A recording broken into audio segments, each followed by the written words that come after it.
मुक्ति के लिए तो एक क्षण भी बहुत है। क्यों?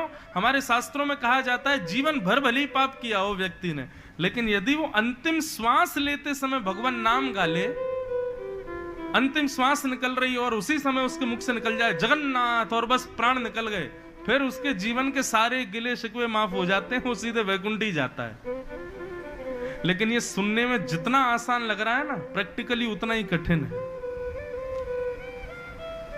जन्म जन्म मुनि जतन कराही, किसके लिए जतन करते हैं जन्म जन्म मुनि?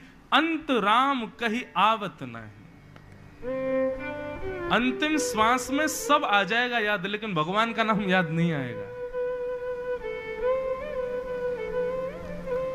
एक सेठ जी के प्राण निकल रहे थे, उनके 3 बेटे थे। अच्छा, प्राण जब सहज प्राण निकलते हैं ना, अपनी आयु पूर्ण करके जब व्यक्ति प्राण त्यागता है 80-90 के बाद, तो क्या होता है? कंठे घुर घुरायते, कंठ में घुर घुर आवाज होती है जब प्राण निकलने वाले होते हैं।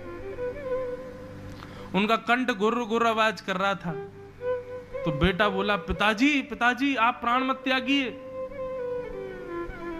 पिताजी कुछ हाथ हिला रहे थे, तो बच्चों ने सोचा पिताजी शायद अब मृत्यु आ गई है, तो उस जाने से पहले बंटवारा करना चाहते हैं कि भाई प्रॉपर्टी आदि इसकी, इतनी संपत्ति उसकी, इतनी उसकी।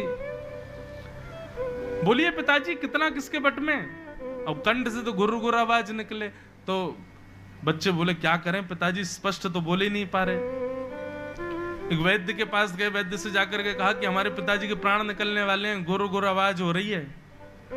वैद्य जी बोले मेरे पास एक औषधि तो है, वो औषधि मैं दे दूंगा तो उनका गला साफ हो जाएगा। बेटे बोले आप चलो ना औषधि दे दो। बोले लेकिन महंगी है बहुत। बोले कितनी महंगी है? बोले इतने लाख रुपए की है। बोले हम दे देंगे ना, कम से कम 1-8 लाख रुपया खर्च होगा तो पिताजी 4-5 करोड़ की संपत्ति तो बता जाएंगे कहां किसकी कैसे है। 1-8 लाख खर्च हो जाए तो क्या बड़ी बात है। दे दिए वैद्य को। वैद्य आए, वैद्य ने आकर के चटनी बनाई, बढ़िया एक रसायन बनाया, और जैसी सेठ जी के मुख में डाला, भीतर जाती गला साफ हो गया। सेठ जी बोले बड़ा वाला बेटा कहां है मेरा? पिताजी यहीं खड़ा हूं मैं, आप बताओ। बीच वाला कहां है? बोले मैं भी यहीं हूं। छोटा कहां है? बोले मैं भी यहीं हूं। तुम्हारी पत्नियां कहां हैं? बोले वो भी यहीं खड़ी हैं, आप तो बस बता के जाओ किसका कितना कैसे।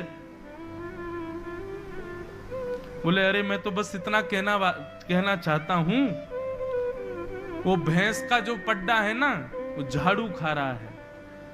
तुम एक झाड़ू नहीं संभाल पा रहे हो, संपत्ति क्या संभालोगे? और झाड़ू पड्डा झाड़ू पड्डा झाड़ू पड्डा बोलते बोलते प्राण निकल गए। और ये बात जितनी आसान, जितनी हंसी की, जितनी हास्यपद लग रही है ना, उतनी ही सत्य है। व्यक्ति का जब अंतिम क्षण आता है वो विवेक शून्य हो जाता है, और उस समय वो चाह करके भी जगन्नाथ जी को बोल नहीं पाएगा, नाम याद कर नहीं पाएगा। सोचो, लाखों रुपए का रसायन लेकर के भी थोड़े क्षण के लिए गला साफ हुआ, भगवान नाम गा लिया होता तो कृपा हो जाती, लेकिन नहीं, विषय ही याद आता है। बंधुओं, जब तक हम जीवित रहते हैं ना, तो विषय के अलावा जगन्नाथ जी की भी स्मृति होती है हमको।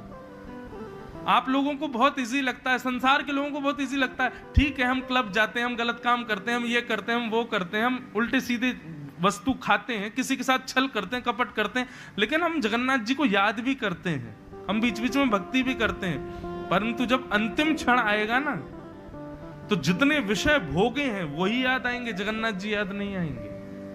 ये अंतिम समय की ये नीति है, ये रीति है।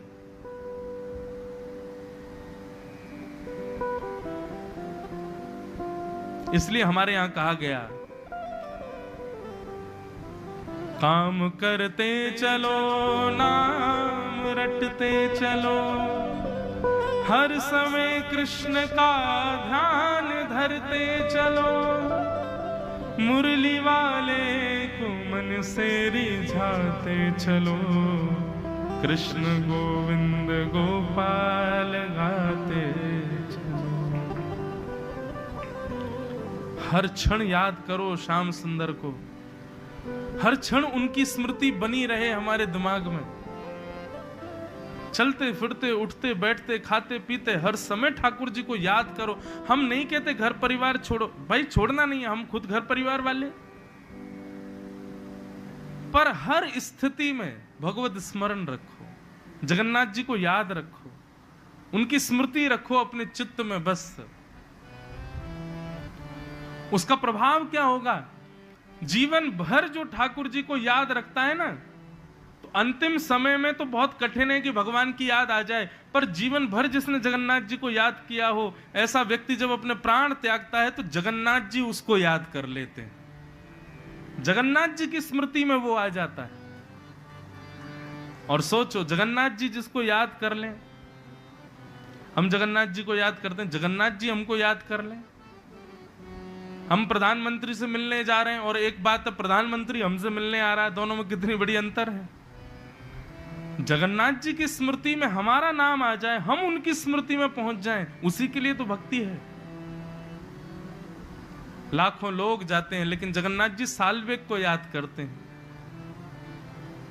हजारों लोग श्रीनाथ जी का दर्शन करते हैं लेकिन श्रीनाथ जी सूरदास, कुंभनदास, कृष्णदास इनको याद करते हैं। द्वारिका में लाखों लोगों की भीड़ जाती है पर द्वारिकाधीश के चित्त में तो मीराबाई विराज रही है। हमारे चित्त में भगवान बैठे। भक्ति केवल यहीं तक सीमित नहीं, अपनी भक्ति से आप ठाकुर जी के चित्त में बैठो, ठाकुर जी के चित्त में हम विराज हैं।